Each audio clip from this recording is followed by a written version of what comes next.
우리 마침 목사님이 연락이 와가지고는 불러주셨어요.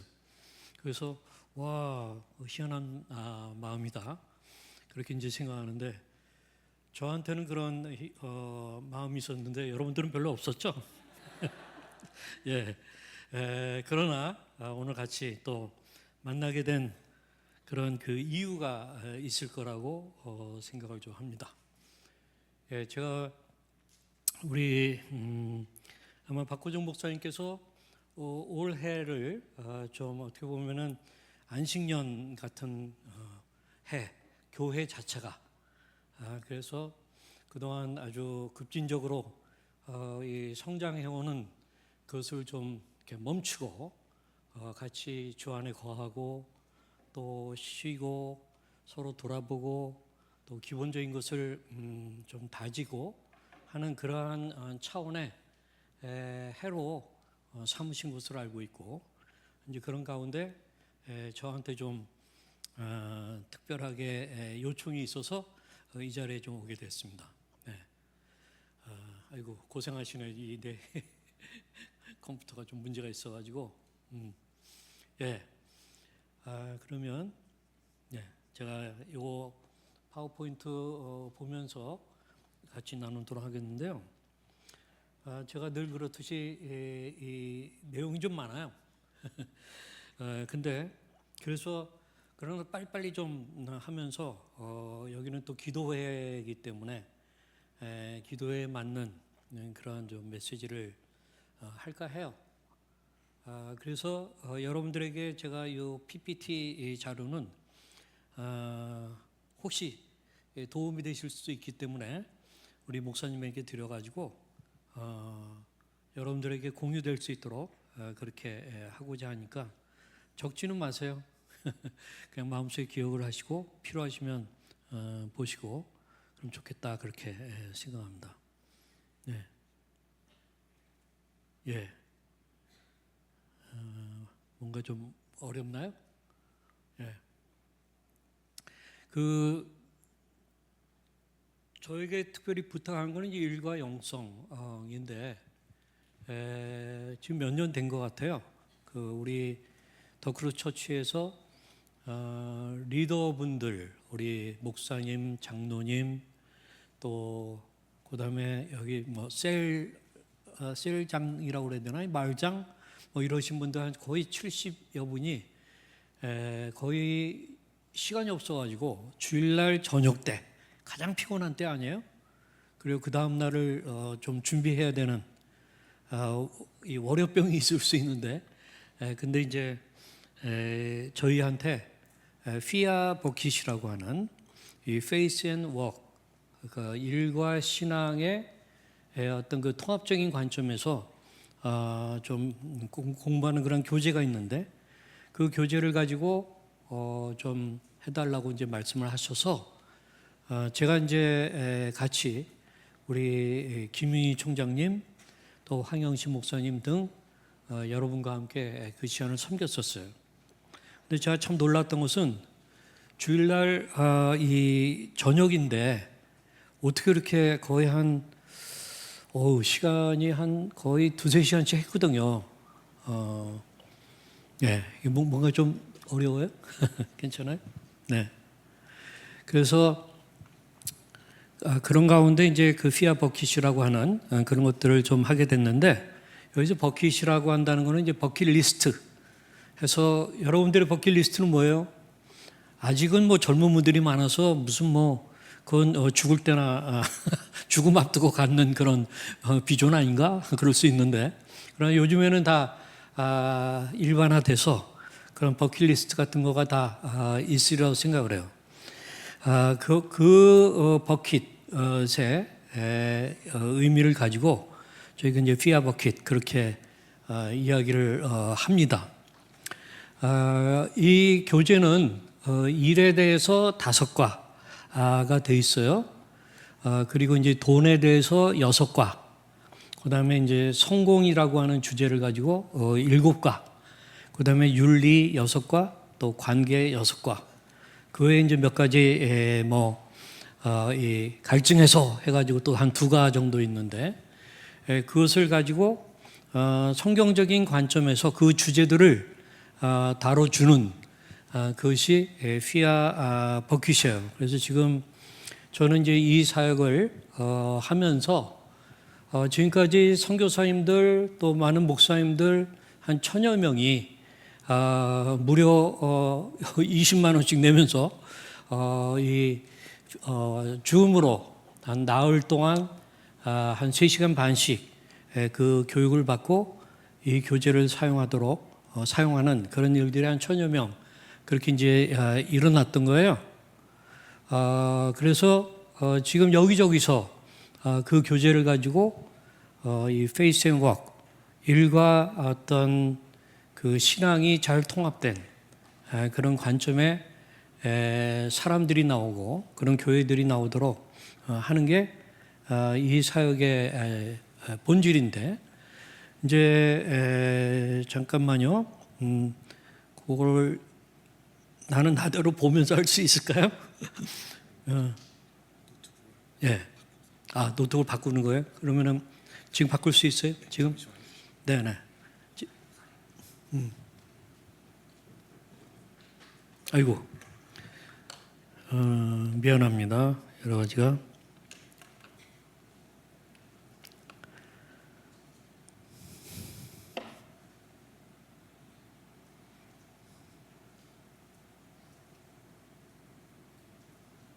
예. 아직 뭔가 잘 연결이 안 되나 봐요. 예. 그래서 하여튼 제가 계속 이야기를 하겠습니다. 여러분 혹시 생활의 달인이라고 하는 그런 그 SBS 방송 가끔 보죠? 뭐 자주 보지는 않아도 보게 되면은 뭐 하여튼 희한한 사람들 많잖아요. 근데 일상 속에서 아주 평범한데 뭐 봉투 접기인데 정말 아주 귀신같이 하는 그런 분들도 있고 또 제가 봤던 그 내용 가운데는 대학 한 24살 정도의 여성인데 조그마한 거에 있어서 아주 달인이에요. 그래서 이 24살 여성이 한 1억 정도를 이렇게 모으는 그런 모습이라든가 뭐 별로 여러분 놀라지 않나 봐요. 뭐 그 정도야 뭐 다 있는데 그런 거예요? 예? 한 10억 모았다면 놀라지 뭐 1억 갖고 놀라나? 이제 그렇게 생각하시나요?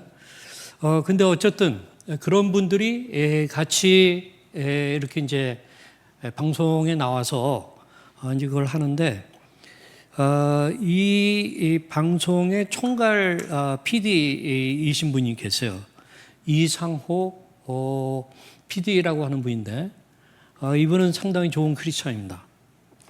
그래서 이제 이분이 그런 사람들을 여러 PD들과 함께 발굴하고 어떤 그 방송을 하고 하는 것을 이제 사명감을 가지고 이제 하게 되는데 제가 왜 이 이야기를 하느냐 하면은 이게 제가 볼 때는 우리 개개인들도 그렇고 그 다음에 교회가 배출해야 될 사람들이 믿음의 사람이지만 세상에서는 어떻게 보면 좀 이게 달인과 같은 생활의 달인과 같은 아주 평범할 수 있고 일상 속에서 있고 아주 특별한 그런 건 아니지만 같은 일을 반복하고 익숙하고 기본이 든든하기 때문에 뭔가 사람들에게 신뢰를 주고 어떤 그 탁월함을 느끼게 해주는 그러한 사람이 배출되는 그런 것들이 꿈이죠. 저 자신도 제 개인의 이 비전이 뭐냐? 그런 사람이 되는 거예요. 제가 나이가 좀 있지만 제가 갖고 있는 그 정체성 가운데 역할 가운데 한 가지가 중요한 게 뭐냐면 저는 스타 메이커라고 그래요. 스타를 발굴하고 그 다음에 그 사람들이 스타가 될 수 있도록 돕는 그러한 사람. 그래서 나를 만나면 스타가 된다. 그 사람이 젊든 또는 늙었든 그래서 그런 스타들을 저는 이제 발굴하고 세워주고 하는데 그래서 저는 이제 제 그 역할이 제 정체성이 스타 메이커라고 해요. 오랫동안 그 비전을 가지고 이제 일을 해온 거예요. 자, 지금 아마 이제 연결이 된 것 같은데 뭐 조금 아까 이제 버킷리스트 뭐 그거는 다 지금 얘기했고 이게 피아 버킷의 교재들입니다. 뭐 이런 것들이고 그 밑에 있는 헤드 스타트라고 하는 것은 대학생 청년들에게 맞게 나와 있는 그런 교재고 이것을 Face and Work Institute Asia (FIA라고) 하는데 이 단체가 지금 한 13년 전 정도에 만들어졌을 거예요.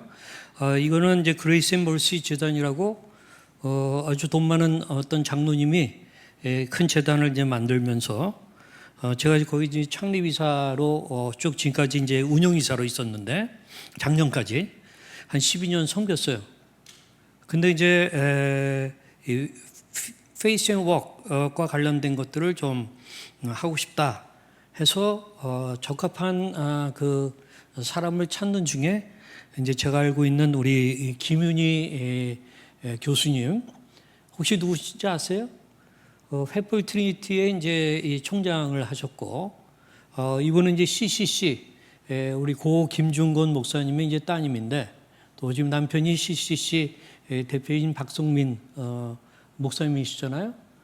그래서 제가 이분이 마침 횃불 트리니티 구약학 신학 교수로 계실 때 계시다가 이제 그만두신 것을 알고 이제 연결해 가지고 이분이 이제 피아 대표가 되면서 여러 가지 좋은 그러한 경험도 하고 또 사람들도 만나고 기관들도 방문하고 그런 가운데 일과 어떤 영성에 대한 그런 그 팀들을 구성하게 되고 또 그걸 저희들은 적극적으로 돕고 하는 가운데 이제 나오게 된 게 이 피아 버킷이라고 하는 그 내용이에요. 그다음에 뭐 이런 리더십들을 위한 게 또 나왔고, 근데 이것을 제가 압축해서 지금 몇 분 만에 그냥 소개해드리려고 그래요.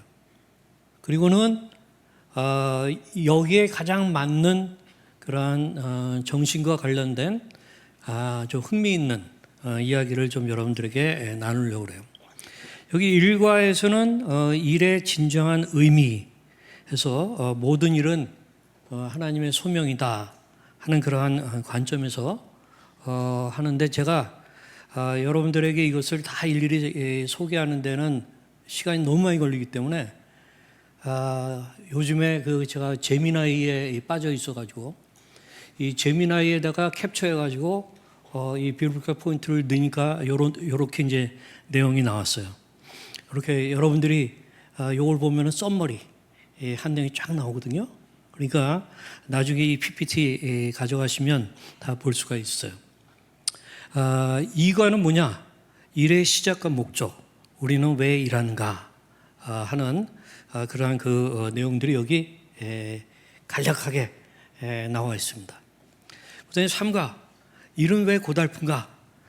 가시덤불 속 영적 전쟁과 느헤미야의 길 해서 여기 보게 되면은 이제 죄로 인해서 일이 고달파지는 그러한 그 내용들이 잘 압축돼서 나오고, 그다음에 4가는 나의 일 하나님의 최종 점수 3가지 비유로 본 평가 기준 해서 여기 달란트 비유에서 나오는 이 칭찬받은 그런 종이 잘하였도다 착하고 충성된 종아의 그 메시지를 봤죠. 잘하였다는 얘기는 결과가 좋다는 얘기고 착하다는 얘기는 방법이 착하다는 그런 얘기고, 그 다음에 충성됐다 하는 것은 하나님을 향한 또는 주인에 대한 어떤 충성심에서 동기가 좋다 하는 그러한 것이다. 그래서 일종의 이런 것을 가지고 하나님이 우리를 평가하신다 하는 그러한 이야기입니다. 그러면서 일하는 동기의 혁명, 출애굽에서 배우는 일의 구원 해서 동기가 변하고 보스가 달라지는 그런 가운데 우리가 일을 어떻게 하면 좋겠나 하는 그러한 내용인 거예요. 자, 그런 가운데 제가 이제 이 일과 영성을 가장 압축할 수 있는 이 그 키워드가 뭘까? 또는 말씀이 뭘까? 여러분들 딴 건 다 잊어도 오늘 한 가지 이것만은 좀 붙잡고 나갈 수 있는 그 말씀이 뭘까 하는 건데, 저는 잠언 22장 29절 말씀이에요. 잠언 둘둘둘 아홉 해가지고 저는 그냥 기억하는데, 잠언 둘둘둘 아홉은 뭐냐? 같이 한번 읽도록 하겠습니다. 같이 읽습니다. 내가 자기의 일에 능숙한 사람을 보았느냐? 이러한 사람은 왕 앞에 설 것이요 천한 자 앞에 서지 아니하리라. 네, 자기의 일에 능숙한 사람. 저는 이제 이것을 여러분들에게 잘 설명하고, 이게 일과 영성의 아주 핵심적인 그러한 개념이고 결과예요. 자기의 일에 능숙한 사람을 보았느냐? 그 사람에게는 어떤 결과가 생기는데, 왕 앞에 서게 된다. 천한 자 앞에 서지 않는다 하는 그런 이야기를 해요. 제가 아까 생활의 달인을 얘기한 것은 바로 이런 사람이 좀 떠올라서 그런 거예요. 그러니까 누가복음 22장 29절에 둘둘둘 아홉에 요즘 이해할 수 있는 게 뭘까 하니까 저는 이제 생활의 달인, 소박한 일이지만 평생을 통해 최후화된 사람들의 이야기, 정말 이 숨은 고수들을 찾아가지고 이 방송에서 이렇게 하는 거 아니에요? 그래서 생활의 달인은 바로 이들의 놀라운 득도의 경지를 보여준다 해서, 제가 이제 22년도에 올해의 달인 수백 명이 있었는데, 그 중에 아까 24살인데 1억을 모은 곽지연 달인, 그 다음에 카펫을 니킥을 하면서 이렇게 이제 펼치고 정리하고 뭐 만들고 하는 일을 하는데, 남효장 달인, 봉투접기의 김미아 달인, 이 세 사람이 이제 뽑혔더라고요. 그 가운데서 이제 여기 니킥 카펫을 니킥으로 해서 이렇게 다루는 이 남효장 달인이라고 하는 분이 이제 1등이 된 거예요. 거기 옆에 이상호 PD라고 아주 이분이 믿음이 참 좋더라고요. 이분이 그 우리 누구죠? 저 연예인 가운데 그 자살 때문에 아주 그때 우리 상당히 충격을 줬던 유명한 그 배우가 누구였죠? 이름이 뭐더라? 이름이 뭐였죠? 제가 그분이 이제 소천하게 되면서 이 방송 PD들과 연예인들이 이 만든 예방선이라고 있어요. 예술 방송 선교회 해서 그 아주 그 공중파 방송에 유명한 크리스천 PD들이, 또 방송인들이, 또 예능인들이 같이 모여서 만든, 거기에 이제 이분이 대표도 하고 그런 분이에요. 그러면서 이제 자기의 삶의 현장인 생활의 달인, 그 만드는 그 일을 총괄적으로 지휘하면서, 그래서 저는 이분이 아마 누가복음 22장 29절 말씀을 기억하면서 그런 사람들을 찾아내는 게 아닌가 하는 생각을 가져요.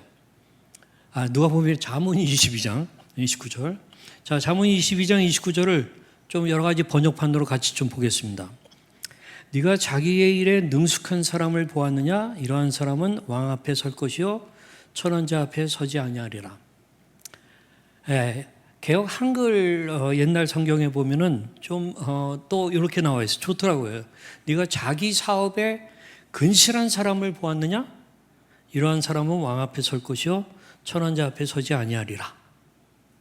그 다음에 또 쉬운 성경에서는 자기 일에 충실한 사람을 보았느냐? 그런 사람은 하찮은 사람을 섬길 인물이 아니니 왕을 섬길 것이다. 세 번역. 또 자기 일에 능숙한 사람을 네가 보았을 것이다. 그런 사람은 왕을 섬길 것이요 대수롭지 않은 사람을 섬기지는 않을 것이다. 자, 이 말씀에 특별히 가장 관심을 가졌으면 하는 게 자기의 일에 능숙한 사람이라는 말이에요. 자기의 일에 능숙한 사람. 그래서 제가 조금 이제 원어적으로 간단하게 좀 본 것은 자기의 일에 이 비밀라크토라고 하고 여기 이제 능숙한 마히르라고 하는 이 히브리어가 참 기억하고 있으면 좋겠더라고요. 여러분들이 이 마히르가 되기를 바라요. 그리스도의 제자지만 마히르, 능숙한 그 의미를 잠깐 보면은 여기 자기의 일이라는 것은 일, 직업, 공예, 사역 등을 의미하는 멜라카에서 왔는데 이는 특정 기술이나 전문성을 요구하는 모든 종류의 직업 활동을 포괄한다 합니다. 그래서 하나님이 주신 소명으로서의 일을 의미하는 거예요. 자, 이러한 자기의 일이 누구나 다 주어지게 돼 있을 터인데 또 그것을 찾아가게 될 터인데 거기에 있어서 어설픈 게 아니라 능숙한, 그러니까 능숙하다라는 말은 신속하다, 재빠르다가 기본 뜻이지만 여기서는 단순히 손이 빠른 것을 넘어서 자신의 일에 숙달되어서 막힘이 없는 전문가가 되는 것을 말합니다. 뛰어난 기량과 전문성을 갖춘 사람을 의미합니다. 오랜 훈련과 경험을 통해 얻어진 탁월함, 또 전문성을 내포합니다. 단순한 성실함이나 부지런함을 넘어선 그런 개념이라고 얘기할 수 있어요. 그러니까 여러분, 이런 의미의 자기 일에 탁월한 사람, 자기 일에 능숙한 사람, 우리 더크루처치에 가고 더크루처치 청년부에 간다? 그러면은 자기 일에 능숙한 사람들을 많이 보는 거예요. 그 도전을 받는 거야. 나도 동기유발이 되어가지고 저렇게 해야지 하는 것들이 일어나는 거예요. 제가 저희 사랑의 교회 저는 청년대학부를 일으키고 또 세우고 하는 일들 또 확장시키고 하는 일을 이제 전문적으로 했어요. 한때는 우리 사랑의 교회 청년대학부 제가 이제 맡고 있을 때 가장 많이 날렸었어요. 근데 우리 목회자들이 한 10여 명 됐었어요. 우리 목회자들과 같이 늘 대화하고 기도하고 또 우리가 그렇게 하기 위해서는 외국에 가서 같이 배우기도 하고 또 좋은 분, 아주 유명한 분 초청해서 우리가 배우기도 하고 뭐 하는 일을 굉장히 열심히 했는데 제가 늘 하는 말은 경쟁력이라는 말이었어요. 우리 대학생 청년들이 우리 사랑의 교회 대학부 청년부에 오면은 자극이 되고 도전을 받아서 경쟁력 있는 사람이 좀 돼야 되겠다. 그리스도의 제자 맞아요. 좋은 크리스찬 맞아요. 근데 그것이 그냥 종교적인 영역에 머물고 관념적이고 추상적이고 그런 게 아니라 자기 일에 능숙한 사람, 그렇기 때문에 경쟁력 있는 사람, 그런 사람들이 리더가 되고 모이게 하고, 그렇기 때문에 우리 고 옥하는 목사님께서는 우리 리더 되는 친구들한테 너희들 성적표 조사해라 그런 얘기를 하고 그랬어요. 그래서 어떤 때 그런 할 때가 있었어요. 야, 성적표 가져와봐. 성적이 막 떨어져. 그러면 리더가 할 수 있을까? 하는 것들을 이제 도전하는 거죠. 그래서 저희는 교회에서 너무 많은 시간 보내는 청년들을 싫어했어요. 아니, 얼마나 할 게 없으면 교회에서만 시간을 보내. 캠퍼스에서 뭔가 이 자기 일에 능숙한 사람으로서의 모습이 실험실에서 나타나야 되고, 강의 듣는 중에도 나타나야 되고, 도서실에서 나타나야 되고, 또는 뭐 동아리를 하더라도 그렇게 좀 해야 되고 하는 그런 것이 필요하다고 저는 보는 거예요. 저는 더크루처치 보면서 그러한 분들이 많구나 하는 것들을 보면서 참 놀랄 때가 많이 있어요. 그래서 자기 일에 능숙한 사람, 이게 이제 이 페이스의 영광, 일과 영성의 하나의 목표다, 결과다. 그렇게 이제 생각하는데, 이 잠언 22장 29절 둘둘둘 아홉, 이 말씀의 의미는 바로 우선 탁월함이라는 것은 반드시 인정받는다 하는 그러한 이야기입니다. 진정한 탁월함은 스스로를 증명하며 결국 가장 높은 수준의 인정과 영향력을 얻게 된다는 거예요. 자문은 지혜와 성실함이 결국 보상받는다는 원리를 지속적으로 가르쳐 줍니다. 이 구절은 그 원리가 일의 영역에서 어떻게 나타나는지를 구체적으로 보여줍니다. 여기서 왕 앞에 선다는 것은 단순히 사회적 신분 상승을 넘어서 제가 여러분들에게 지금 성공주의를 부추기는 거 아니에요. 여기 자기 일에 능숙한 사람이 돼서 왕 앞에 선다. 그것을 저는 어떤 성공주의 패러다임을 가지고 얘기하는 거 아니에요. 그리스도의 제자도를 가지고 자기를 부인하면서 그러한 삶을 살아가는 것을 얘기하는 거예요. 그래서 자신의 재능과 기술을 가장 가치 있고 영향력 있는 곳에서 펼치게 되는 것을 의미하는 것입니다. 그래서 두 번째로는 단순한 성실을 넘어선 그 하나의 전문성을 말하는 거예요. 자문은 게으름을 꾸짖고 부지런함을 칭찬하지만 이 구절은 한 걸음 더 나아가죠. 하나님이 주신 재능과 시간을 투자하여 자신의 분야에서 마이르, 전문가가 될 것을 강력하게 권면하는 것입니다. 그래서 반복적인 훈련을 통해서 얻어지는 숙련됨, 효율성, 그리고 깊이 있는 전문 지식이야말로 한 개인을 평범한 자 앞에서 비범함으로 이끄는 원동력이 됩니다. 요즘 AI 공존 시대 이미 왔잖아요. 하루가 다르게 AI 새로운 툴들이 나오는 게 정신이 없어요. 근데 제가 이제 AI를 해보니까 어쨌든 괜찮은 거 하나 붙잡고 이왕이면 좀 돈 좀 내는 게 낫더라고요. 그러면서 그걸 갖다가 계속해서 다뤄보니까 AI가 눈에 보이기 시작하고 또 다른 것들도 막 보이기 시작하고 내가 더 할 수 있는 생산성이 올라가고 욕구도 일어나고 막 그러는 거예요. 이게 보니까 AI도 반복과 훈련이더라고. 프롬프터에다가 질문 던지고 답이 나오는데 좀 마음에 안 들어. 그럼 또 던지고 더 자꾸 던지고 한 4-5번 던지다 보면은 내가 원하는 답을 그러면서 굉장히 명확하게 또 새로운 지식까지 가져가면서 할 수가 있어요. 그렇게 하는 가운데 요즘에 저는 이제 우리 새벽 기도회 하는 우리 멤버들이 있는데 일주일에 3번씩 줌으로 하는데 다 아픔이 있는 그런 분들이에요. 정신질환이 있는 자녀를 둔 부모들의 그러한 새벽 기도예요.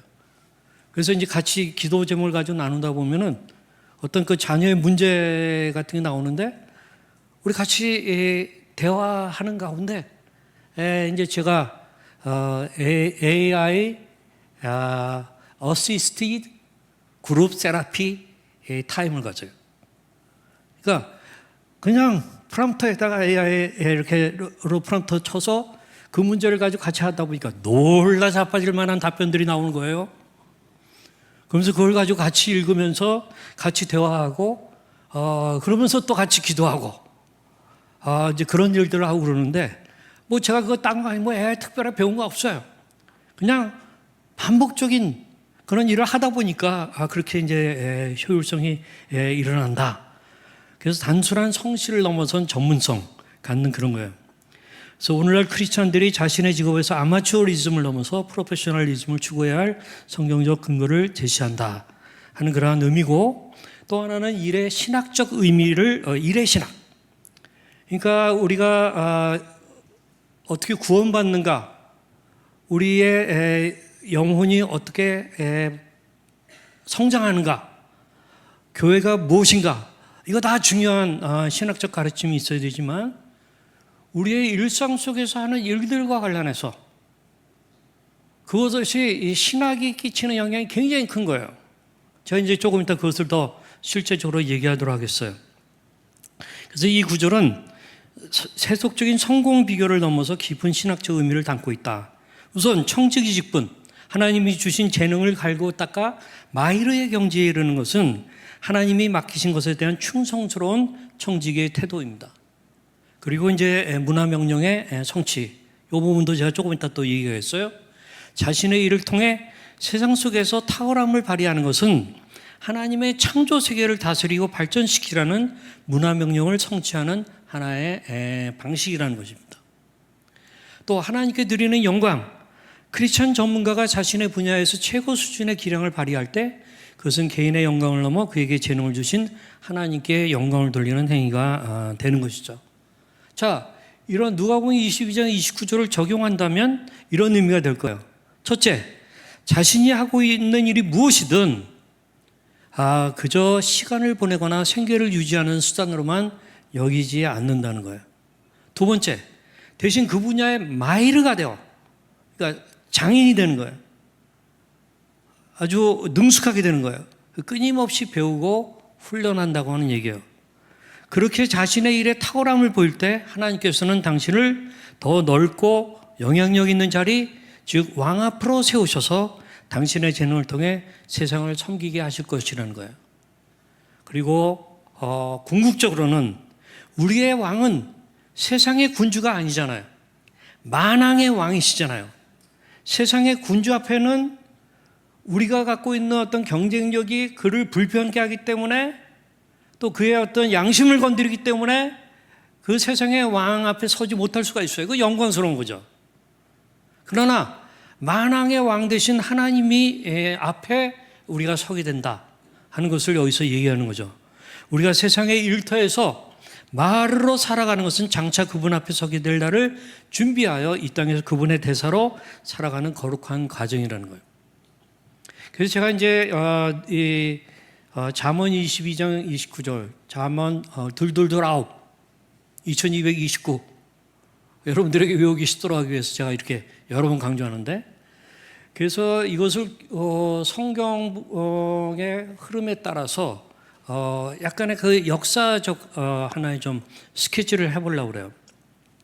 잠언 22장 29절은 잠언이 쓰여졌을 때니까 뭐 솔로몬 시대에 BC 한 1000년 그러면서 한 500년에 걸쳐가지고 그것이 쓰여졌다고 보거든요. 그러니까 한 BC 1000년에서 500년 그 사이에 언젠가 이 말씀이 이제 나온 거죠. 잠언 22장 29절 말씀. 근데 이 말씀은 하나님께서 천지 창조하시고 부터 어떤 관련된 말씀이죠. 거기에 이제 창세기 1장 27절부터 28절의 말씀, 또 2장 15절의 말씀을 보겠습니다. 창세기 1장 22절부터 28절까지는 우리 같이 한번 다 잘 아는 말씀이에요. 우리 한번 읽어볼까요? 같이 읽습니다. 하나님이 자기 형상 곧 하나님의 형상대로 사람을 창조하시되 남자와 여자를 창조하시고 하나님이 그들에게 복을 주시며 그들에게 이르시되 생육하고 번성하여 땅에 충만하라. 땅을 정복하라. 바다의 물고기와 하늘의 새와 땅에 움직이는 모든 생물을 다스리라 하시니라. 여기에 보게 되면은 우리 인간을 하나님이 하나님의 형상을 갖고 그 형상이 뭐냐 여러 가지로 조직신학자들이 얘기해요.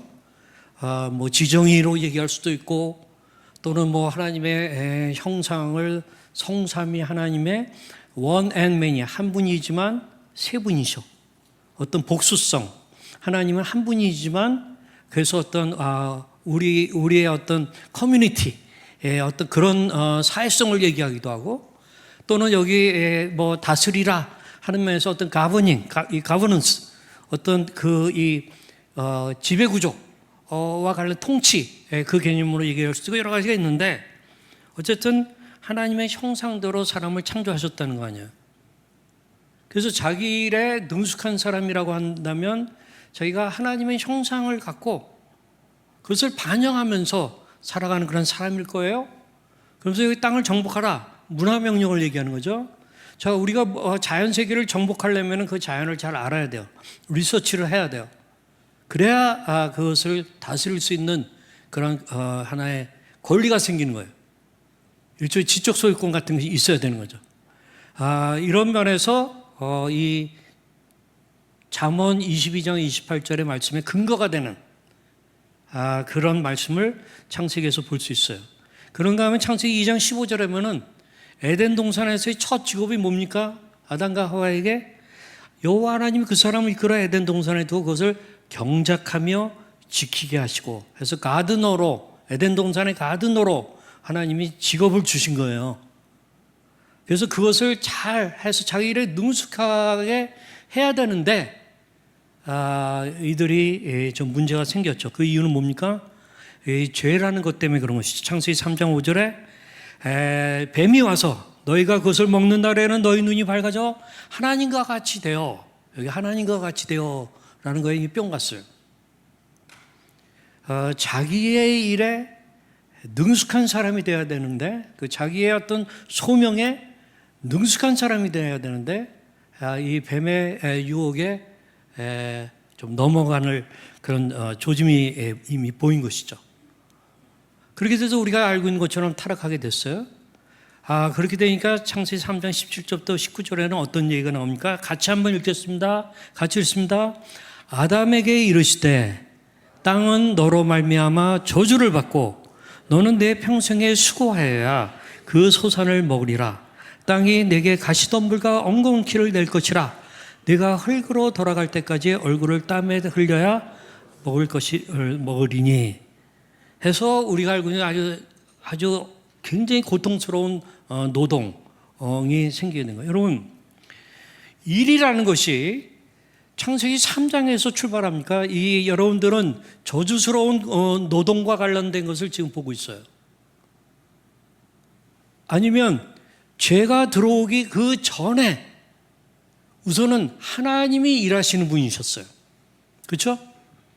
그러면서 하나님의 형상대로 하나님을 닮은 모습으로 사람을 지으셨어요. 그리고 그 사람에게 가드너라고 하는 그러한 역할을 하도록 했어요. 아직 제가 들어오기 전이에요.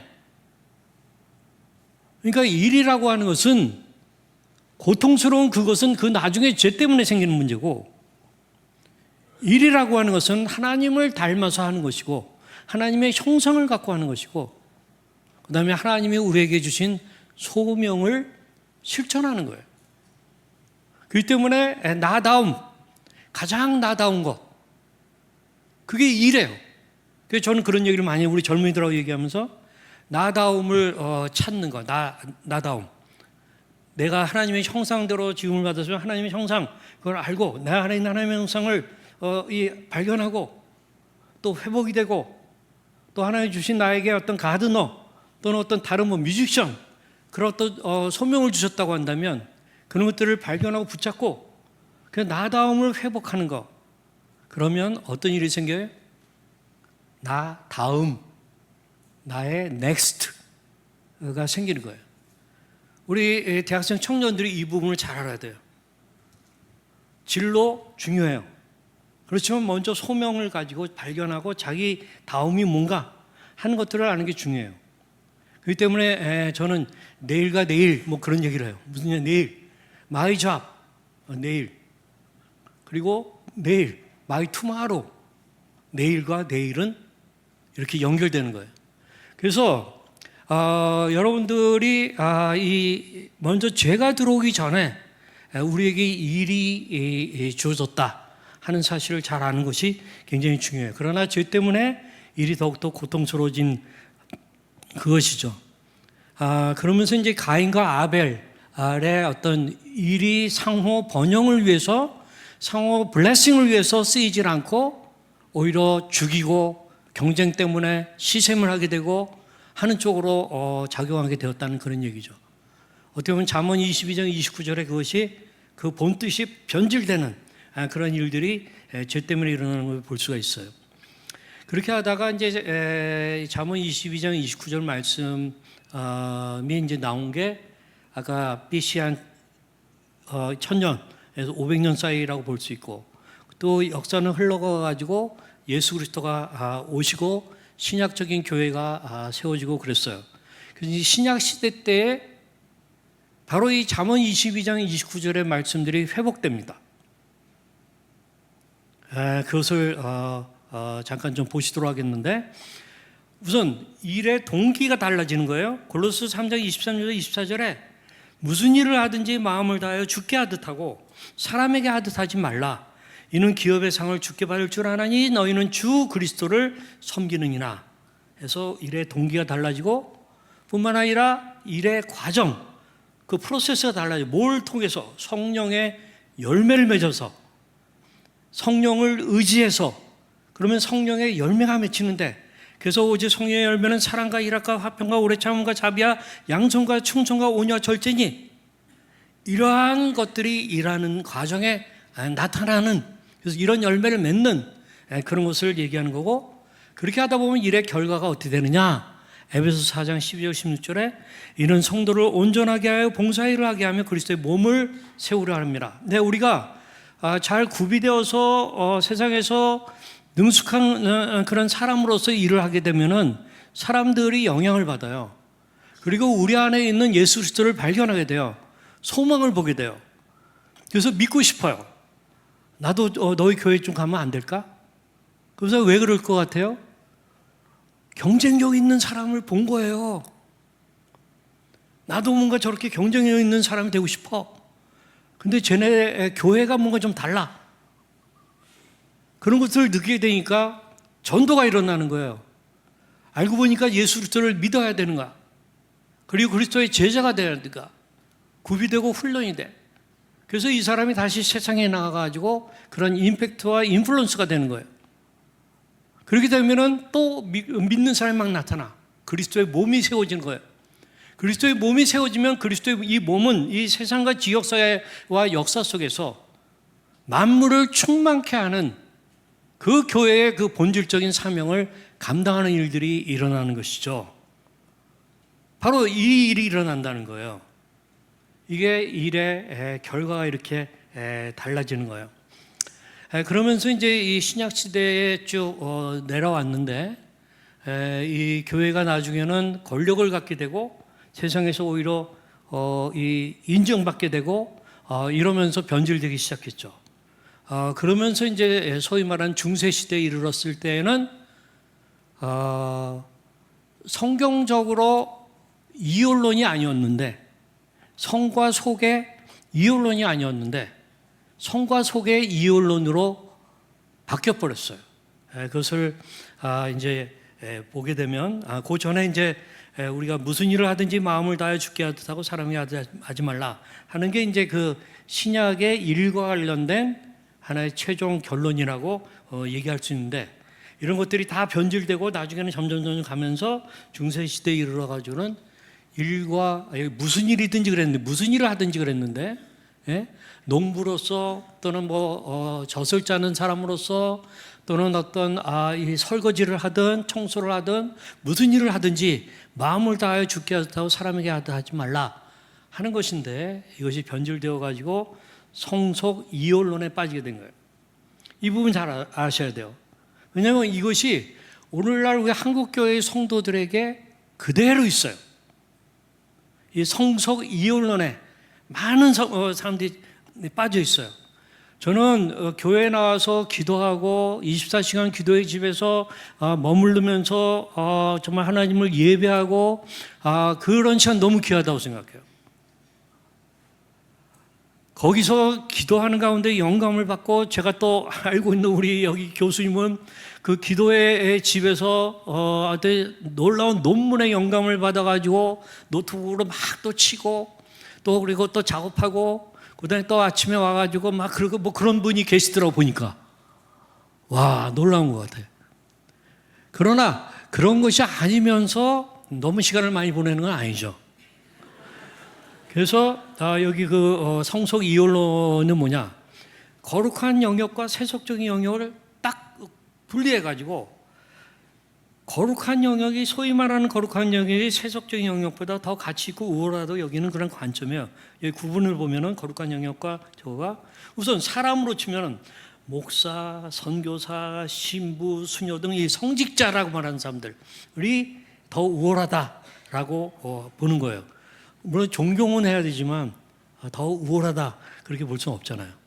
그런데 세속적인 영역, 회사원, 주부, 학생, 의사, 농부 등 소위 평신도 해가지고 우리 평신도라고 하면은 되게 또 스스로도 그렇고 많은 목회자들이 병신도 뭐 이렇게 또 생각하고 막 그러잖아요.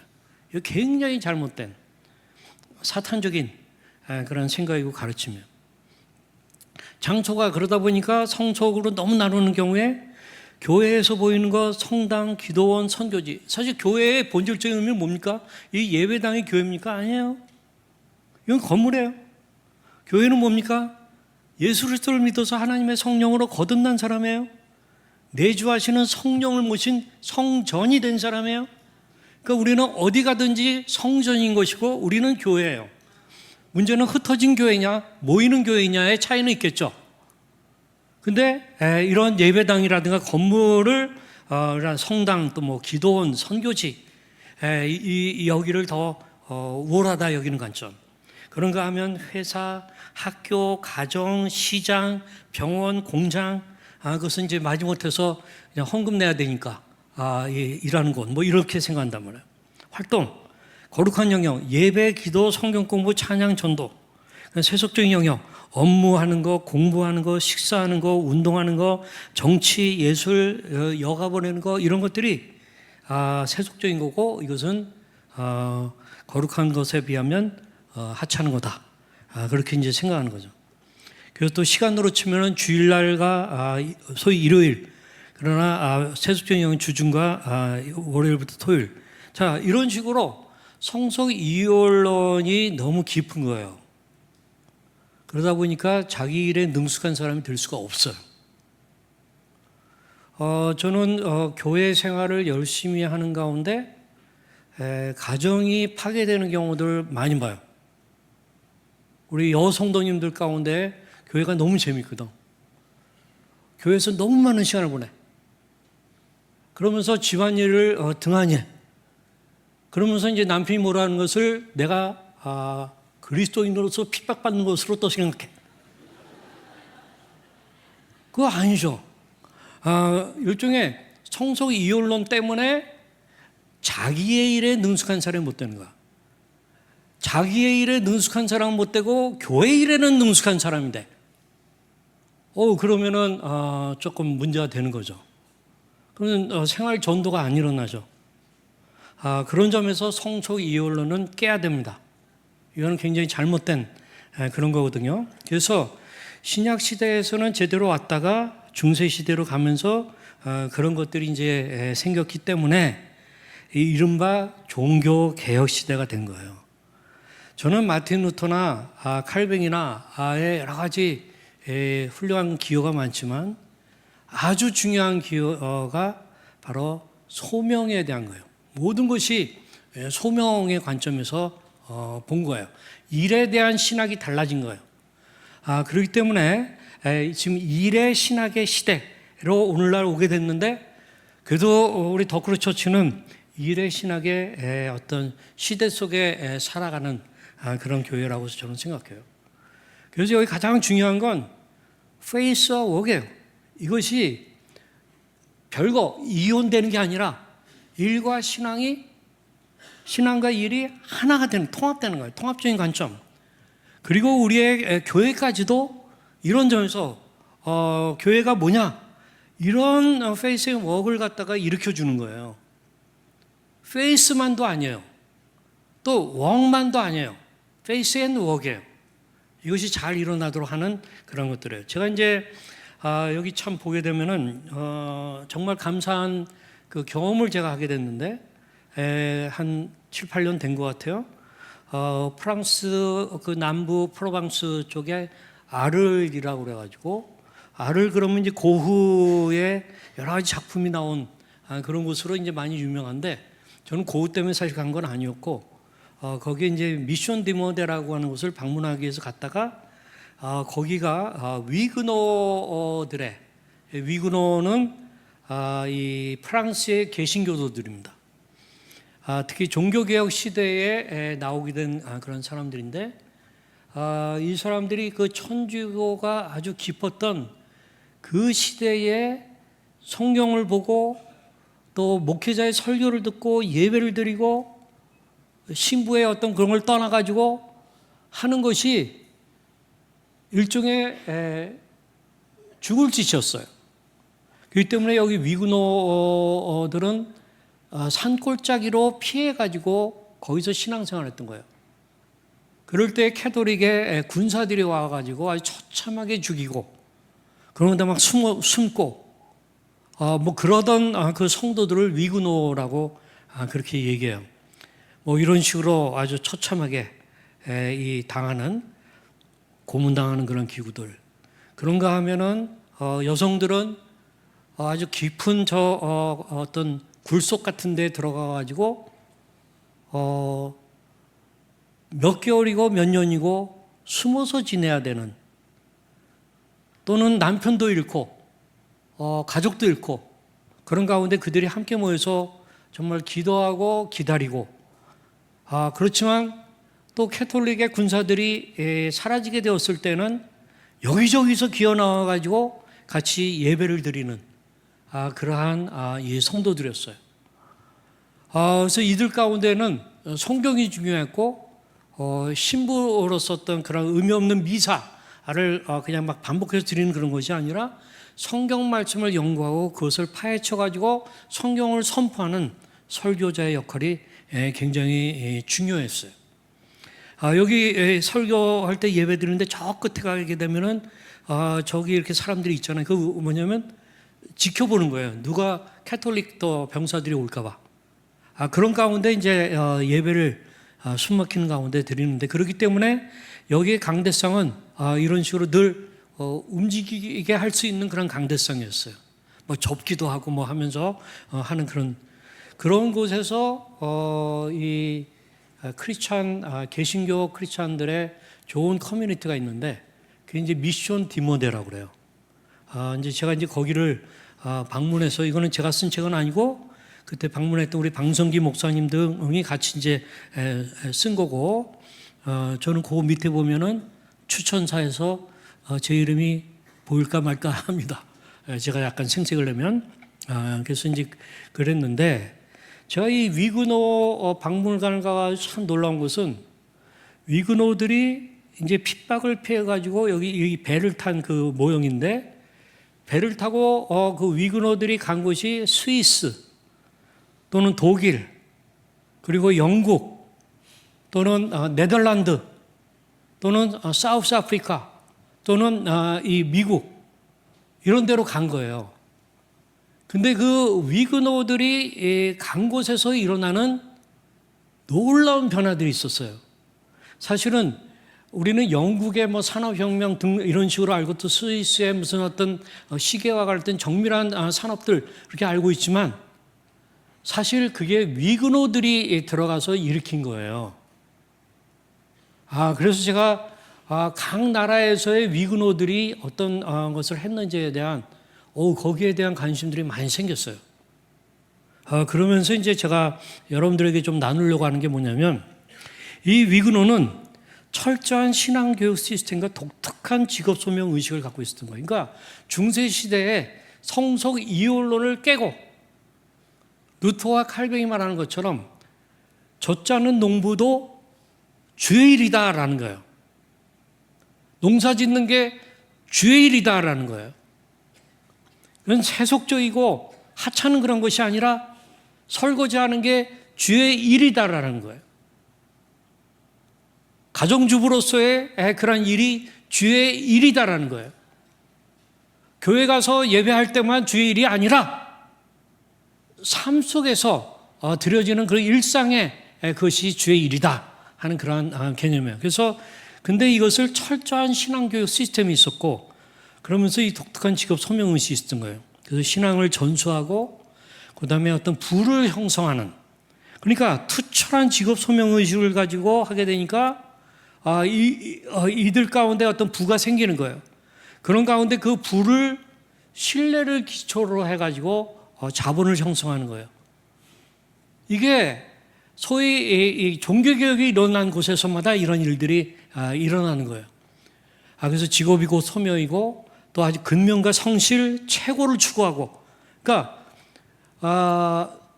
제가 잠언 22장 29절에 자기 일에 능숙한 사람을 보았느냐? 바로 자기 일에 능숙한 사람, 어설픈 사람이 아니에요. 최고. 그것은 계속해서 반복해서 하니까, 성실하게 하니까 그런 결과가 자연히 따른다는 거죠. 그러면서 이 사람들은 금욕적인 생활과 자본 축적, 그렇게 많은 부를 이루게 됐는데 자기의 탐욕을 위해서 낭비하는 것이 아니라, 그렇기 때문에 이 막스 베버가 유명한 프로테스탄트 윤리와 자본주의 정신에서 분석했듯이 근대 자본주의 발전의 중요한 동력이 이 위그노들 같은 그 개신교도들에 의해서 일어난 거예요. 그러면서 이들은 당대 최고의 기술력과 신용을 가지고 살아가는 거예요. 그러니까 소위 자본주의가 발달할 수밖에 없었던 거예요. 박해를 피해 떠나온 위그노들 중에는 당시 프랑스의 상공업을 이끌던 숙련된 장인과 상인들이 많이 있었다는 거예요. 그러면서 이제 핵심 기술을 이전하는 시계 제작하는 것, 영국에서는 방직, 또 유리 및 리넨 공업, 금융업 등 당시 최첨단 기술을 망명한 나라에 전파하면서 현지 산업 발전에 결정적으로 기여한 사람들이 이 위그노예요. 그러면서 특별히 신뢰라는 자산, 위그노의 말은 보증서와 같다는 거예요. 그래서 그들의 정직함은 널리 알려져 있어요. 이러한 높은 신용은 상거래와 금융에서 가장 큰 자산이 되어서 경제적인 성공을 뒷받침하는 것이 됐어요. 그 결론적으로 위그노들은 가정과 교회를 중심으로 한 끈질긴 신앙교육으로 정체성을 지켰고, 일에 대한 거룩한 소명의식과 정직함을 바탕으로 부를 이루었어요. 그들은 단순히 생존한 난민을 넘어서서 망명한 나라의 신앙, 경제, 문화에 지대한 영향을 끼치면서 역사에 깊은 발자취를 남겼어요. 그래서 제가 이제 각 나라에서 위그노들에 의해서 우리가 알만한 사람들은 어떤 산업을 일으켰나 하는 거를 연구하는 게 제가 재밌어요. 그런 가운데 이제 우리 모두가 알만한 사람 하나를 제가 여러분들에게 소개하려고 그래요. 자, 그 사람이 누굴까요? 아마 여기 모르는 사람이 없을 거예요. 아마 이 사람 딱 보여주면은, 누구예요? 누구예요? 예, 워렌 버핏, 그렇죠?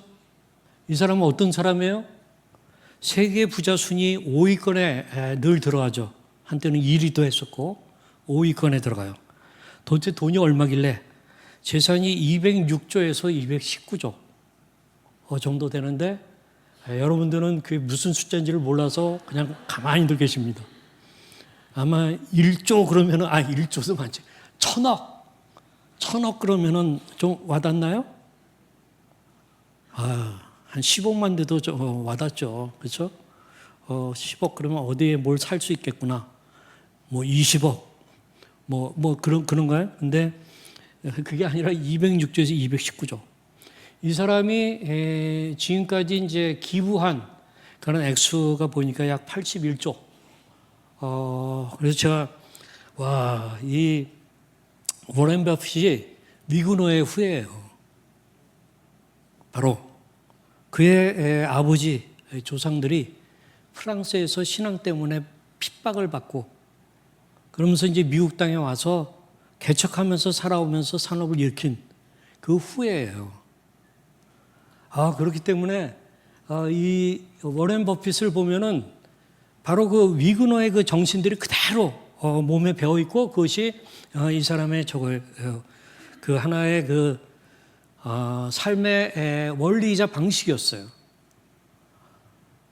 제가 이제 여기 기부액이 한 81조 정도 되는 걸 보면서, 우리 더크로스 처치가 기도의 집을 전 세계에다가 지금 만들어야 되는데, 지금 유엔에 가입한 나라가 한 190 몇 개가 되죠. 민족, 종족 수로 치면은 한 만 몇 개가 돼요. 일단은 국가별로 하나씩 좀 세워보죠, 그렇죠? 그러면 하나씩 세우려면은 돈이 어느 정도 들까요? 기도의 집? 기도의 집이 그렇게 돈 많이 안 들어요. 까지가 1억씩 든다고 합시다. 그렇죠? 그러면 한 200개 나라에 세운다면 한 얼마면 돼요? 200억. 워렌 버핏에게 편지 씁시다. 당신이 기부한 90 몇 조 중에 200억은 껌값이 있네. 당신 위그노의 후손이라며. 기도회지 몰라? 그래서 한 200 정도 한번 도네이션 해봐. 뭐 이런 식으로 이제 해보면 어떨까 하는 생각이 들었는데 그것보다는 이 가운데서 워렌 버핏 같은 사람이 나오는 게 더 낫겠다. 그 생각을 좀 갖게 됐어요. 그래서 제가 워렌 버핏을 잠깐만 얘기하면 소위 오마의 현인으로 불리는 세계적인 투자가죠. 그래서 뭐 위근화의 혈통, 뭐 철저한 신앙과 직업윤리, 극도의 검소함, 그러니까 천문학적인 부를 소유하고도 수십 년 된 낡은 집과 차를 고수하는 그의 생활 방식은 사치를 경계하고 금욕을 강조했던 위근화의 정신을 그대로 보여준다는 거죠. 정직과 신뢰, 그의 투자는 복잡한 파생 상품이 아닌 자신이 완벽하게 이해하고 신뢰할 수 있는 기업의 가치에 기반합니다. 위근화의 말은 보증서와 같다고 여겨졌던 것처럼 버핏의 이름과 그의 회사는 그 자체로 신뢰의 상징이 되었습니다. 장기적인 안목과 성실함, 뭐 압도적인 사업적 성공, 그 다음에 이런 거가 어디서 나왔나? 아버지 하워드 버핏, 그 오렌 버핏의 가장 교육의 핵심의 내용은 그 아버지였는데, 아버님이 이제 주식 중개인이었어요. 그러면서 아마 정치를 하셨던 것 같아요. 그러면서 오렌 버핏이 가장 강조한 게 너의 내면의 점수표를 가져라. 그러니까 너 자신의 기준을 만들고 그에 따라 살아라. 세상의 평가, 외면의 점수표, 그게 아니라 너만의 점수표를 가지고 네 원칙과 기준에 따라 사는 삶, 그것을 굉장히 위근호답죠. 위근호. 그 죽음을 각오하고도 내면적 가치를 지켜내는 그 정신을 가지고 살 것을 가르치고, 뭐 그러면서 이제 또 돈의 가치와 독립심, 네 스스로 벌어와라. 그래서 이제 아들에게 용돈을 주기보다는 스스로 돈을 벌 수 있는 기회와 격려를 아끼지 않았다. 돈은 그저 주어지는 것이 아니라 노력과 아이디어를 통해 얻어내는 가치 있는 결과물임을 몸소 깨닫게 했다. 그러면서 이제 뭐 또 지적 호기심과 독서의 힘, 뭐 이런 것들 등등을 이렇게 했어요. 여기 재미있는 에피소드들이 있었죠. 6살 그 껌과 콜라 판매 사업. 이게 6살 때 할아버지 식료품증에서 코카콜라 6개 묶음이 이제 25센트인데 25센트 하나당 얼마예요? 4센트 얼마일 거 아니에요. 근데 이 아이는 한 캔에는 5센트씩 팔았어. 그래가지고 6개를 하면은 5, 6이 30센트니까 한 5센트 정도는 번 거예요. 그래서 5센트의 이윤을 남기는 첫 사업을 시작했다는 거예요. 6살 때. 대단하죠. 예? 그래서 이런 타고난 사업가적인 기술과 이윤의 개념을 일찍부터 이제 배웠다. 그러면서 또 11살 때는 첫 주식을 투자했는데 또 뼈아픈 그런 교훈도 얻었다. 그러면서 이 실패를 했기 때문에 3가지를 배웠다. 여러분 요즘 주식 많이들 하시죠? 또는 뭐 코인도 좀 하시죠? 이 원리를 잘 적용하시기 바랍니다.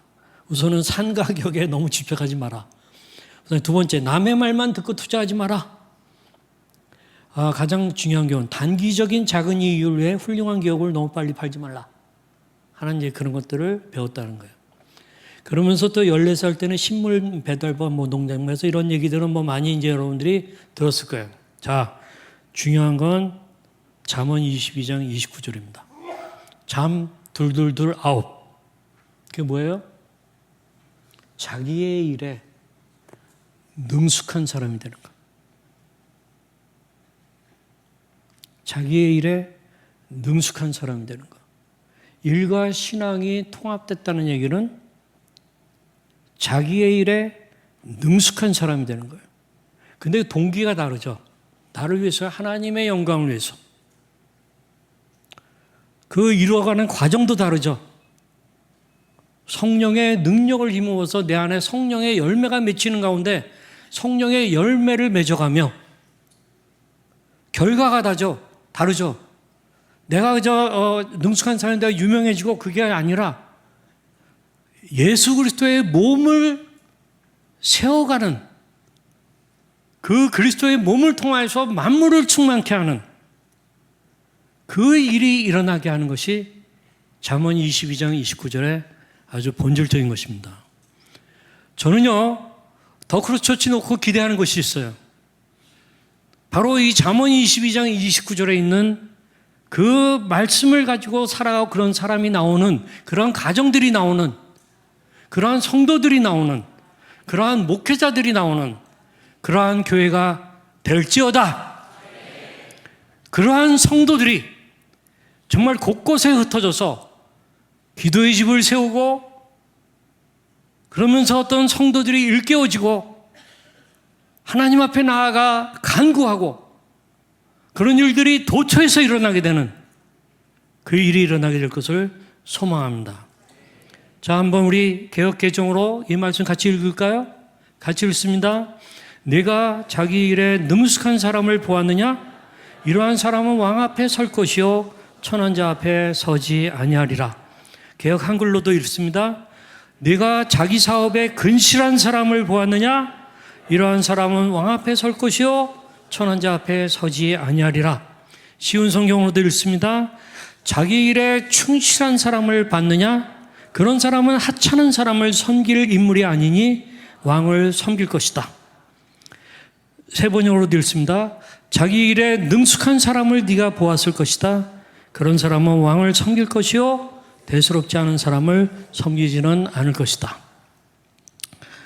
예, 제가 이제 후반부로 넘어가는데 후반부에 더 중요한 얘기들이 많아요. 근데 지금 여기서 잠깐 이 기도 좀 했으면 해요. 그래서 우리 한 몇 분 정도를 같이 기도하도록 하겠습니다. 제가 굉장히 좋아하는 이미지인데 여러분들이 이 모습으로 기도할 수는 없으니까 이런 마음의 자세로 같이 기도합니다. 잠언 22장 29절 말씀을 놓고 기도합니다. 네가 자기 일에 능숙한 사람을 보았느냐? 이러한 사람은 왕 앞에 설 것이요 천한 자 앞에 서지 아니하리라. 일과 영성이 잘 통합된 가운데 하나님, 내가 나의 일에, 나의 소명에 능숙한 사람이 되게 하여 주시옵소서. 하나님, 나의 가정에 속한 사람들이 자기의 일을 발견하고 자기의 일에 능숙한 사람이 되게 하여 주시옵소서. 하나님, 우리 교회가 자기 일에 능숙한 사람을 배출하는 교회가 되게 하여 주시옵소서. 우리 이 시간에 같이 한마음 한 목소리로 기도하기를 원합니다. 기도하겠습니다. 아버지 하나님, 간절히 기도합니다. 아버지요, 내가 자기의 일에 능숙한 사람이 되기를 원하고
아멘, 아멘.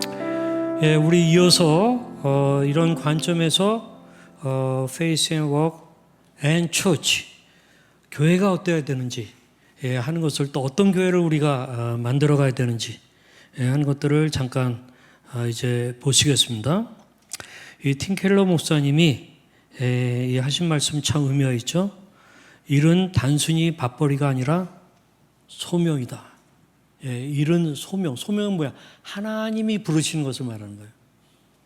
소명은 그냥 내가 하고 싶은 게 아니라 원래 직업, 콜링, 그 직업이란 보케이션, 그것은 일제 소명이란 뜻, 소명. 그것이 직업이에요. 근데 소명 없이 이 직업을 찾고 소명 없이 직업 생활을 하는 사람 너무 많아요. 제가 알고 있는 HR, 우리 교육 회사 원들을 이제 교육하는 그 전문으로 하는 분이 계시는데, 이분은 그 일종의 소명을, 그러니까 크리스천은 아니에요. 근데 회사에 이 직원들에게 그 오너랑 얘기해서 부탁하면은 소명을 발견할 수 있도록 돕니다. 그래서 이제 거기서는 천직이라고 그래요. 여러분, 천직으로 직장 생활을 하는 사람하고 그런 거 없이 그냥 연봉 액수만 갖고 직장 생활하는 사람은 천지차예요.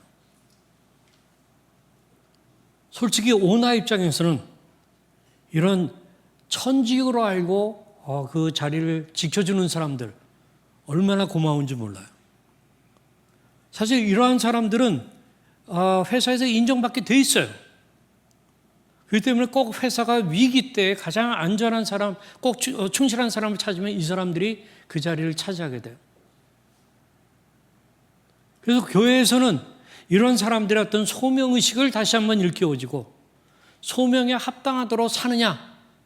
자, 그럼 여러분 한번 생각해 보세요. 교회에 가가지고 맨날 듣는 설교라든가 우리 다루는 내용들은 우리의 일상에서의 삶, 직장에서의 삶에 대한 것은 전혀 없고, 우리는 늘 월요일만 되면은, 주일날 저녁이 되면은 월요병에 빠져.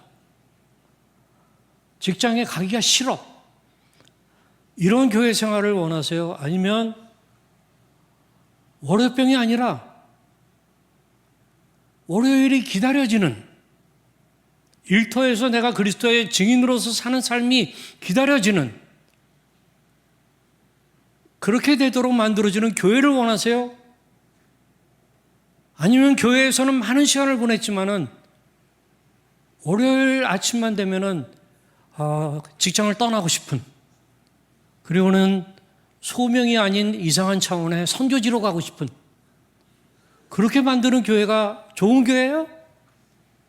저는 아니라고 생각해요.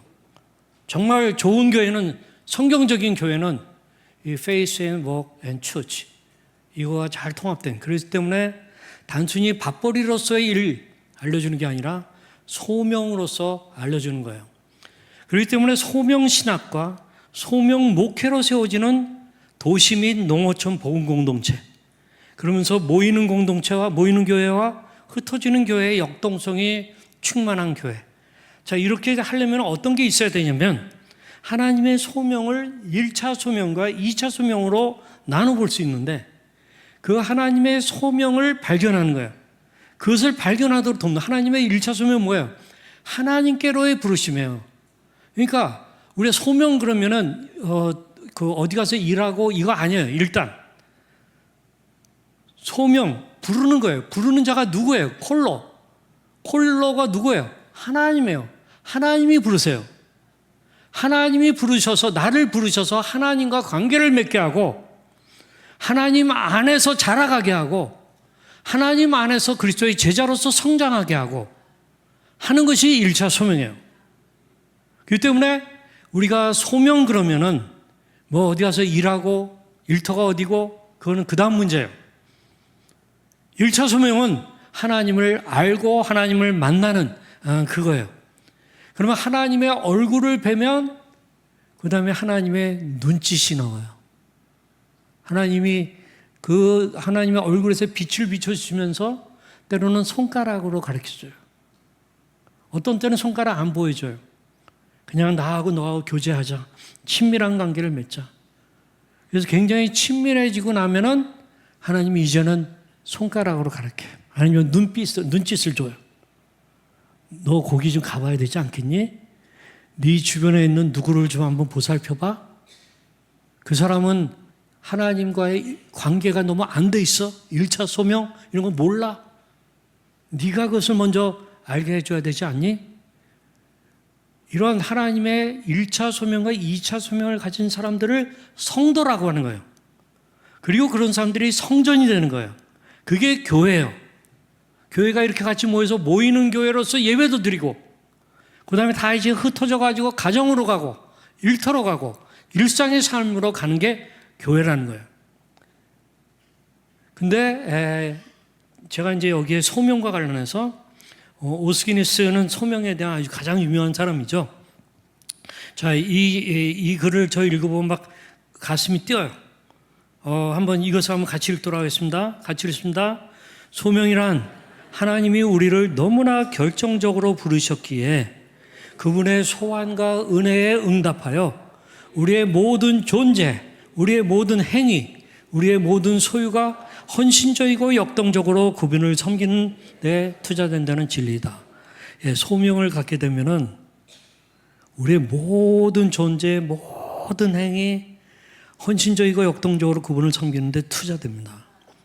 저는요, 언제부터인지는 모르지만 어쨌든 희한하게 대학생 때부터 대학생 청년들을 허락하시면 평생 섬기고 싶어요 하는 그런 마음을 갖게 됐어요. 그래서 희한하게 하여튼 그 마음이 저 안에 좀 깊었어요. 대학을 졸업한 지 지금 제가 46년째인가 47년째 그래요. 근데 저는 지금도 현역 청년 사역자입니다. 제 과거에만이 아니라 저는 지금도 청년 사역자예요. 특히 조울증이 있고 우울증이 있는 청년들을 좋아해요. 그 청년들이 저를 또 좋아해 줘서 저는 너무나도 감사해요. 왜냐하면 제가 그 청년들이 필요로 하는 걸 알거든. 아니 40몇 년 했으면 그거 모르진 않지. 그래서 그 청년들한테 이렇게 꼭지를 누르면 반응하게 돼 있어요. 그래서 그걸 가지고 같이 얘기를 하게 되면 굉장히 좋고, 그런 가운데 그들에게 도움을 주는 거죠. 스타 메이커. 날 만나면 스타가 돼. 아니 뭐 내가 스스로 떠드는 게 아니라 그런 걸 느끼게 만들어주는 거죠. 그러면 저를 보고 싶어하고 연락하고 싶어하고 전화도 오고 그러죠. 당연히. 저는 뭐 제 나이가 지금 71예요. 아마 80대도 그렇게 할 것 같아요. 아마 제가 힘이 빠져 그렇게 못한다고 한다면 주의 청년들을 위해서 기도하는 일을 모세와 아론과 훌처럼 하게 될 것 같아요. 저에게 그 소명이 있어요. 다음 세대에 대한, 청년들에 대한. 이 때문에 내가 힘들어도 그걸 생각하면 가슴이 뛰어요. 울림이 있어요. 또 그런 사람들하고는 더 많은 대화를 하게 돼요. 이게 소명이라는 것은 사람을 이렇게 만드는 거죠. 이거는 성경에서 역사 속에서 우리는 너무나도 많이 보고 있는 거죠. 그래서 우리가 꼭 알아야 되는 것은 소명이란 무엇보다 1차적으로 우리는 누군가에게, 하나님에게 부름받은 것이지, 무엇, 어머니 역할이나 정치나 교직이나 무엇이나 또는 어디, 도시 빈민가냐 몽골이냐로 부름받은 것이 아니라는 거예요. 2차적 소명은 모든 것을 다스리시는 주권적인 하나님을 기억하고 모든 사람이 모든 곳에서 모든 것에서 전적으로 그분을 위하여 생각하고 말하고 살고 행해야 한다는 그런 것입니다. 그래서 소명은 1차 소명은 뭐냐? 그분에 의한, 그분을 향한, 그분을 위한 그런 삶이, 그런 자세가 1차 소명이에요. 2차 소명은 뭐냐? 모든 사람이 모든 곳에서 모든 것에서 할 수 있는 일이 소명과 관련된 거예요. 특정한 곳만이 아니라는 거예요. 그렇기 때문에 이제 이 오스기니스의 이 소명, 우리가 오스기니스를 이제 예전에 모셔가지고 같이 세미나를 하고 그랬는데, 그때 이제 만든 포스터가 뭐냐면, 이 소명은 콜로, 부르시는 분을 아는 거. 그렇잖아요. 그래서 우리가 이런 이미지로 포스터를 만들었어요. 소명, 콜라를 하는 것이 아니라 콜로를 하는 거. 그래서 코카콜라를 쭉 늘어놓고 소명, 콜로를 아는 거. 하나님을 아는 게 소명인 거예요. 하나님을 알면 1차 소명, 2차 소명 이렇게 되죠. 그래서 이렇게 되는 거예요. 그러면 일터와 관련해 가지고 요즘에는 일자리, 일거리로 나눠보면 좋죠. 일터에 진입할 성도들, 우리 유치원생들, 초등학교, 고등학교 청년들, 일터에 진입할 성도들을 구비시켜주고, 그 다음에 일터에 진입한 성도들이 그 안에서 더 잘 살아가도록 도와주고, 그 다음에 일터를 떠난 그런 성도들, 여기 가면 은퇴하신 분들이 좀 계실 거예요. 그러나 하나님 나라에 은퇴가 있습니까? 하나님의 부르심에, 소명에 은퇴가 있습니까? 우리가 은퇴하는 것은 소천, 하나님이 그 하늘나라로 우리를 부르실 때 우리의 소명이, 이 땅에서의 소명이 끝나는 거죠. 하나님이 우리를 부르실 때까지 우리의 소명은, 그렇기 때문에 저는 교회가 나이 정해놓고 그 다음에 뭐 70 넘으면 뭐 내려놓고, 필요할 수는 있어요. 왜냐하면 좀 젊은 사람들한테도 기회를 줘야 되니까. 그러나 이 나이가 드신 분들이 할 수 있는 그 방향을 제시도 해주고, 젊은 사람들이 못하는 그 영역들을 찾아가지고 소명에 합당한 삶을 살 수 있도록 도와주는 그런 일들이 일어나야 된다고 저는 생각을 해요. 바로 이게 진정한 교회다. 그래서 소명 목회자 교회로 뭐 이렇게 좀 얘기하고 싶은데 제가 이제 시간이 없어서 이제 좀 빨리 끝내겠습니다. 그래서 이제 우리가 피아 버킷이라는 걸 가지고 이렇게 하는데, 제가 이제 참 이 놀라운 것은 이 피아 버킷을 만드는데 가장 이제 이 뭐 오리지널 라이터 그거는 바로 이제 우리 그 김윤희 그 총장님이세요. 근데 제가 이 김윤희 총장님하고는 아까 말씀드렸듯이 한 13, 14년 전에 우리 피아, 그러니까 그레이스 앤 머시 재단의 피아를 만드는데 소개하면서 이제 이분이 구약학 교수를 그만두고 이것을 이제 맡게 됐는데, 이분에게도 엄청난 그 변화가 일어난 거예요. 거기 왼쪽에 있는 분은 누구냐면 이분의 아버님이죠. 김준건 목사님. 우리 바로 김준건 목사님. 우리 김준건 목사님이 젊었을 때 사진 보면은 뭐 영화 배우 같아. 근데 제가 저는 사실 김윤희 총장님하고 먼저 교제한 건 아니고, 김준건 목사님을, 저는 뭐 IVF 출신이고 김준건 목사님이 여러분 잘 아시죠? CCC 파운더고 CCC 활동하신 분이고. 근데 사실 IVF 멤버들은 CCC 별로 안 좋아하거든요. 또 CCC 멤버들은 IVF를 우습게 여기고 좀 그런 게 있어요. 근데 제가 이제 로잔 운동이라든가 또 이 학원복음화 그런 연합청일들하고 그러면서 김준건 목사님을 뵐 기회가 너무 많았어요. 얼마나 좋았는지 몰라요. 특별히 이분이 세계 로잔 운동에 있어서 하시는 역할들을 보면은 그 연세에 뭐 영어도 잘하시면서 끼치는 영향이 대단했어요. 그런 걸 가까이 보게 되니까 많은 것들을 배우게 된 거죠.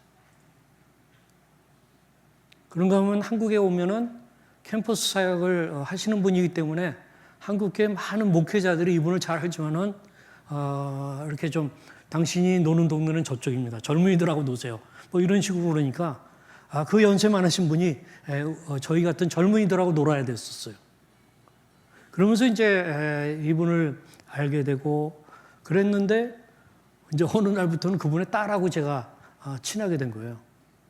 그래가지고 우리 김윤희 총장님하고 같이 이제 쭉 지금까지 10몇 년을 일을 하고 있는데 굉장히 많이 제가 배우고 있어요.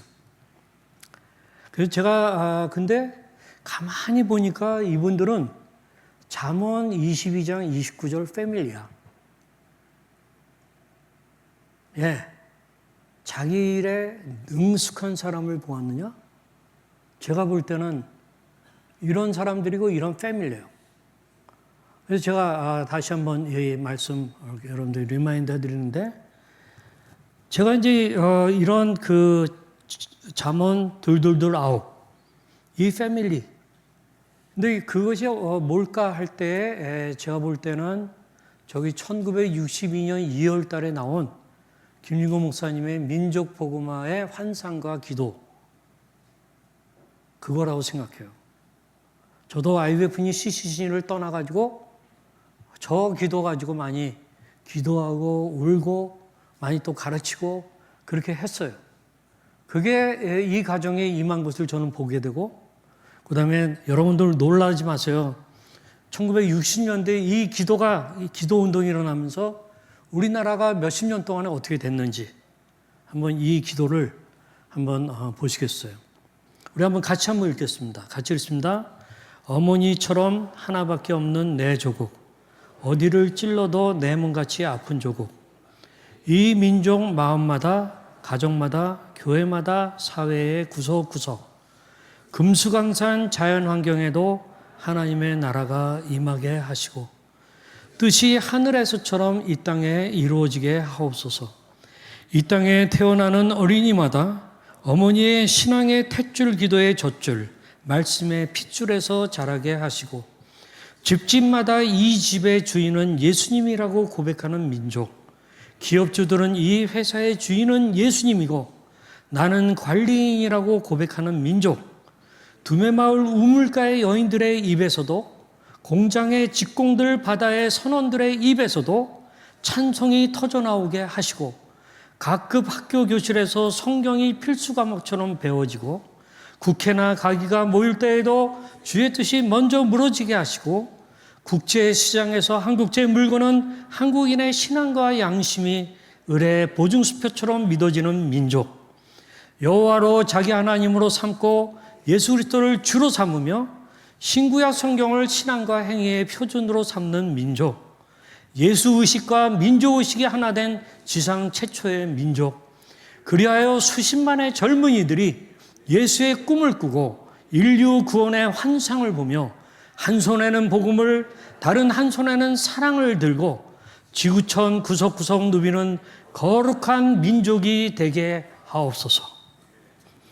62년도에 시작된 기도예요. 이 기도가 CCC뿐만 아니라 많은 교회, 많은 청년 사역자들에게 기도 제목을 줬어요.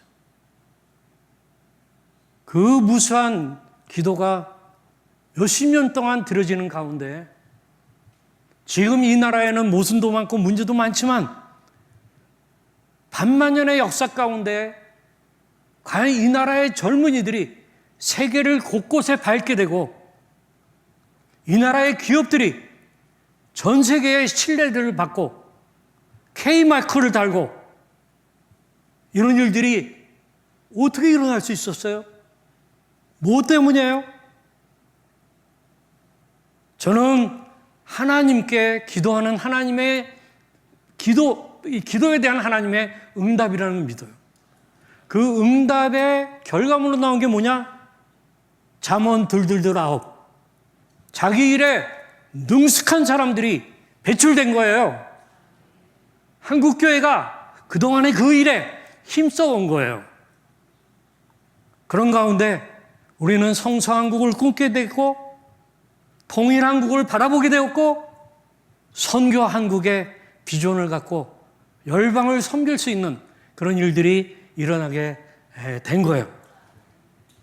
저는 이 기도를 가끔 합니다. 가끔.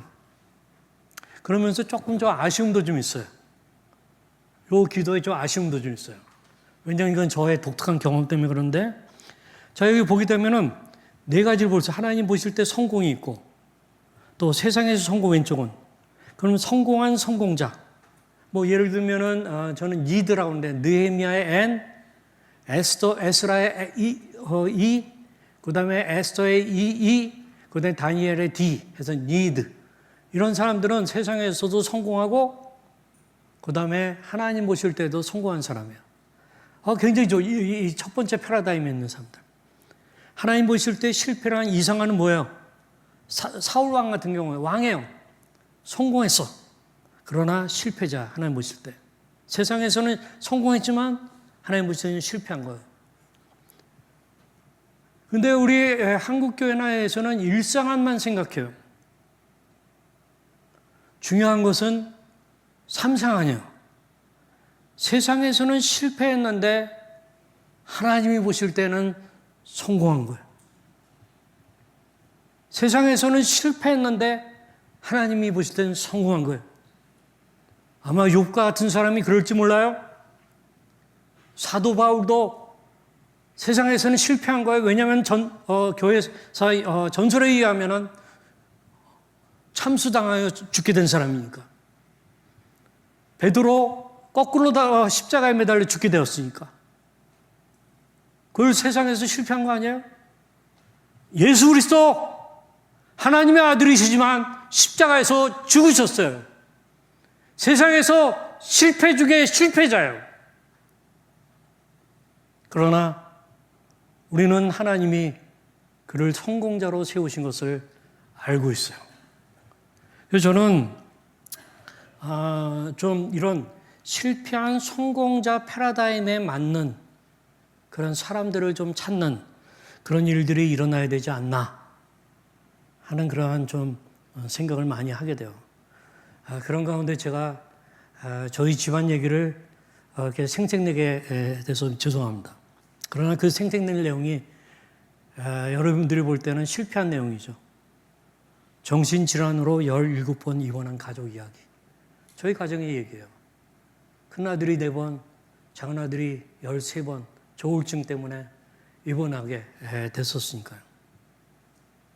근데 참 감사한 것은 우리 큰아들이 좋은의 마음약국이라고 하는 자기의 아픔을 나누는 방송을 또 자기 아내랑 같이 하고 저희 패밀리 같이 하고 그러는 가운데 여러 가지 놀라운 일들이 일어났는데 우리 왕 앞에 세워지는 일이 일어났죠.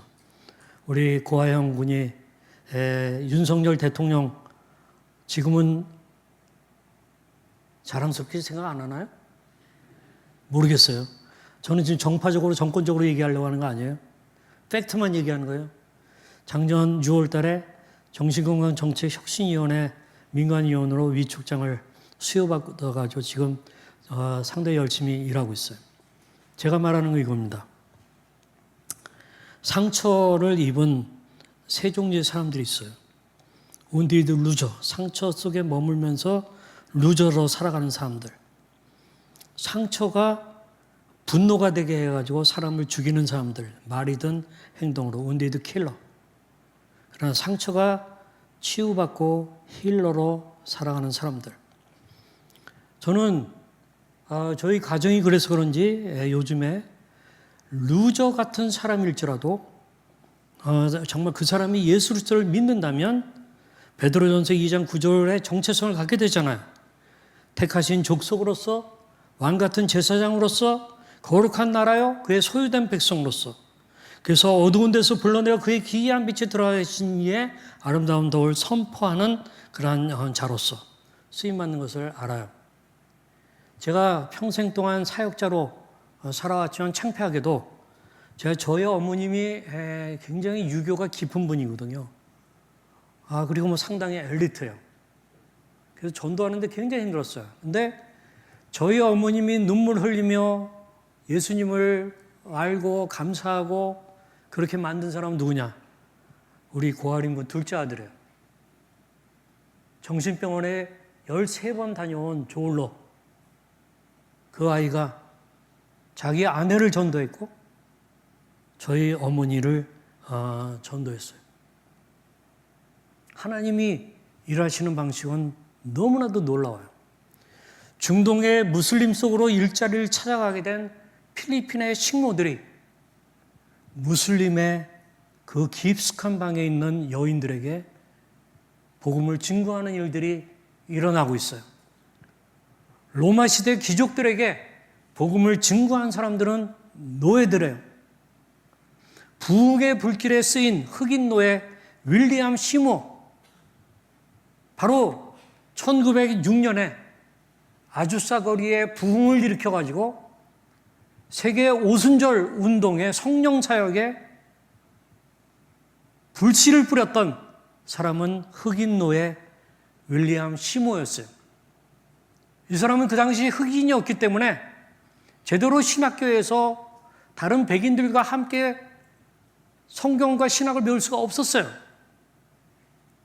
그렇기 때문에 창문 밖에서 교수가 하는 소리를 들어가며 공부를 해야 됐어요. 그런 가운데 이 사람에게 성령이 임하면서 그 아주사의 한 동네에서 함께 모여 기도할 때 성령께서 폭발적으로 임하면서 놀라운 일들이 일어나고, 그러면서 아주사 거리에 부흥의 물길이, 그러면서 전 세계에서 부흥에 동참하는 사람들이 오게 되고, 그런 일들이 일어났고, 바로 우리나라는 1907년에 여기랑 직접적인 관계가 있는 것인지는 모르지만 평양 대부흥에 그런 일들이 일어났어요. 자, 이러한 일에 쓰임을 받은 사람들이 누구예요? 바로 흑인 노예였습니다.